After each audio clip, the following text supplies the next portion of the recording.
Un moment de recueillement sur les lieux des 2 attentats à Copenhague. Des bougies, des fleurs, des visages endeuillés. Quelques 30 000 Danois se sont rassemblés ici pour dénoncer les attaques qui ont fait 2 morts et 5 blessés. Lars Vilks, visé par le premier attentat, a échappé à la mort. Il est actuellement dans un lieu secret.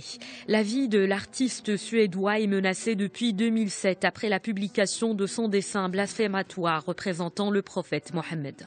À Copenhague, l'émotion est vive après plus de 2 jours du double attentat. We have received expressions of sympathy and support. Nous avons reçu l'assistance et la sympathie des chefs d'État et de plusieurs personnes à travers le monde.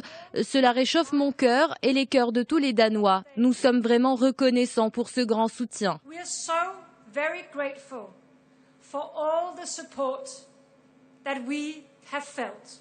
À la synagogue de Copenhague, plusieurs Danois et étrangers se sont réunis pour rendre hommage à l'agent de sécurité juif abattu dimanche. Le gouvernement a demandé à la communauté juive de ne pas céder aux appels au départ lancés par le Premier ministre israélien. Selon le Premier ministre danois, une attaque contre les Juifs du Danemark est une attaque contre tout le pays. The family came to see the place. They heard from the La famille s'est déplacée pour demander aux autres agents de sécurité qui étaient également présents la nuit de l'attaque ce qui s'est réellement passé. Ils sont venus pour voir ces nouveaux visages qui sont là pour les soutenir. Les membres de sa famille sont touchés par le nombre de personnes qui sont venues se recueillir ici. C'est un moment extrêmement difficile pour tout le monde. How many people came, the flowers, and it really overwhelmed them.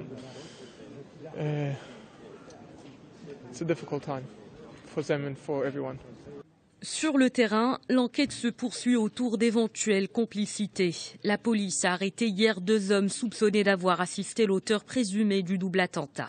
Omar Al-Hussein, un Danois d'origine palestinienne, les complices présumés auraient aidé le jeune homme de 22 ans à faire disparaître une arme et à se procurer une cachette.